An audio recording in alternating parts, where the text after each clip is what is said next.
In a world where Bridgerton promises diversity and inclusion, why is one of its leading women of color being pushed aside?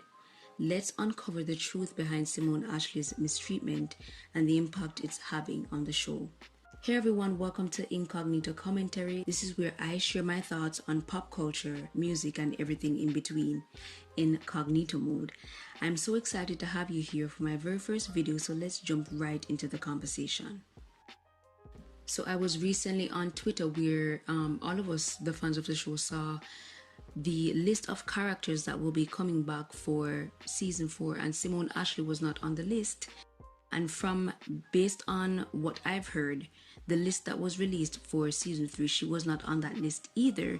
This is one of the examples of what I'm talking about, of her being constantly disincluded in everything that has to do with Bridgerton. The mistreatment has been going on since she joined the cast of season 2, where let's talk about the fact that it was her and Kanthony's season and she didn't get a backstory. Did you know, I feel like if you have read the book, The Viscount Who Loved Me, did you know that Kate is a colorist? Like, she paints, she's like a painter. That's what it was written in the book, a colorist, but I think it's a painter, a person that paints. Did you know that? We don't know anything about Kate's character apart from the fact that they're from India and she came because she wanted to secure a future for her sister and everything like that. But we don't know anything about her, because they didn't care to create that storyline for her in her story with Kanthony's. We didn't get a flashback. We don't know what her parents and her mother looks like. We don't know the dynamics between her mother and her father because we didn't get to see it, because there's no storyline. You filled the whole entire season 2 too much with the Featheringtons. It was too much. The other issue that we, the fans, because I'm speaking on behalf of the fans, had was the fact that when you guys had the promotion, where was the photo shoot? We didn't get a photo shoot. We didn't get a photo shoot with just Simone Ashley and Jonathan Bailey for their characters. We didn't get a photo shoot. We didn't get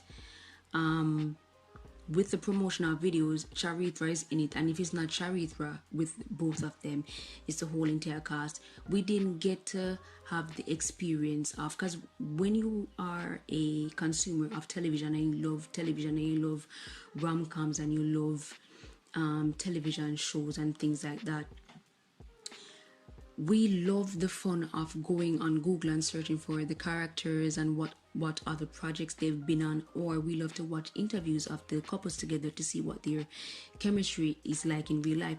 You have denied us of that experience because the whole entire promotion was done with the whole cast or Charitra in the mix, and it didn't seem as if she wanted to be there anyways, because you can see it on her face. So I don't know, the only video that we have of them being together, just them, was I think it was a Netflix Brazil video. But apart from that, you guys didn't allow us to enjoy their chemistry in real life. You didn't put them in videos with just them. There was no promotional photo shoot. There was no photo shoot of them being together in the show. Everybody, because there's a picture on Twitter where it basically lists all of the couples, and the fact that they had a photo shoot, they had a wedding, and we got to see their child. And with this couple, I don't know what's going on with the show, with this couple. They don't have anything. I'm so confused. It is the obvious disrespect and disinclusion is so eminent and obvious to all of the fans of the show. And then you're going to make the characters say, oh, in season 3, Kanthony said, oh, I love weddings. And Kate was like, ours was perfect. How dare you let these actors say this and we didn't get to see a wedding because you did not want to write a wedding in your storyline? It was a kick in the face for all of us. Every single person that loves them and watches the show was so pissed off by that line that you made them say in season 3. I don't know what is going on, and it's so obvious to all of us. And let's talk about oh my god, let's talk about the costumes in season 3. What was going on? There's 2 particular dresses that I do not like, that are so hideous. It was the dress that she wore in the scene where she was giving advice to Eloise, and it's also the dress that she wore to Penelope and Colin's wedding. What is that? I did not like that. And there was a particular scene where she and Anthony were talking about Anthony wanted to go back to India because he wanted the child that they were having to know their culture. It was so difficult to concentrate on such a heartwarming and beautiful scene because her hair and her makeup and her dress was so distracting. I don't know why. The whole entire season 3 for me was a mess, but I'm not going to get into that in this video. But in particular, her character, in terms of her costume, there are a few costumes that she wore that I really loved. It was the cream dress that she wore when she was smelling the roses, when she was promenading with Violet. Loved that dress. Loved the dress that she wore when she was hosting her first ball. And I loved her nightgown in episode 1. But apart from that, the 2 dresses that I spoke about earlier, hideous. And the I think the costume designer who is responsible, he was saying that the dresses are inspired by Indian spices. Indian culture is rich and it's colorful and it's beautiful. They don't wear those types of clothing. Their clothes does not look like that. And another point, if they had the wedding, that would have been beautiful, and they could have incorporated the Indian culture, the dance, what they wore and things like that. Which leads me to my next point. We need the Kanthony Spinoff, because that is your redemption for the lack of everything that they didn't get. We need the Kanthony Spinoff. The Kanthony Spinoff could take place with them being in India, seeing that they left to go to India in the end of season 3. And this would be a great redemptive move on your part, the Bridgerton team part, because with this we can get the spin-off. We can get like 4 to 6, like it could be a mini series of 4 to 6 episodes of them, or it could be a 2-hour Christmas special. I've seen a lot of people say that on Twitter, of them being in India, of her being pregnant, of us getting a birthing scene, because Anthony has a lot of trauma when it comes to childbirth and a woman having a child and everything like that, because he saw his mother giving birth to Hyacinth.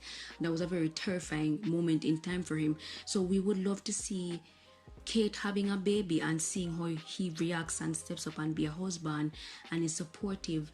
Her holding the baby for the first time and him holding the baby for that would be beautiful for us to witness.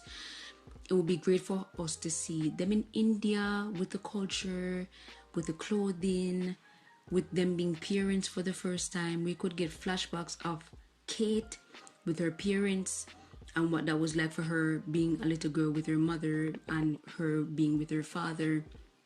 So we could understand her character more.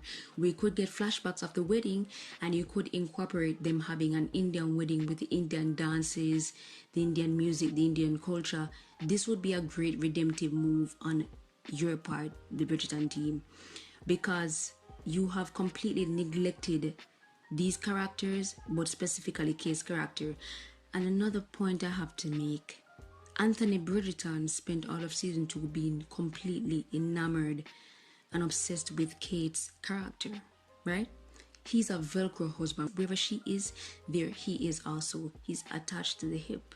They are attached to the hip, right? If he's present for season 4 and she's not there, what would that look like for the show? What would that look like for him as a character?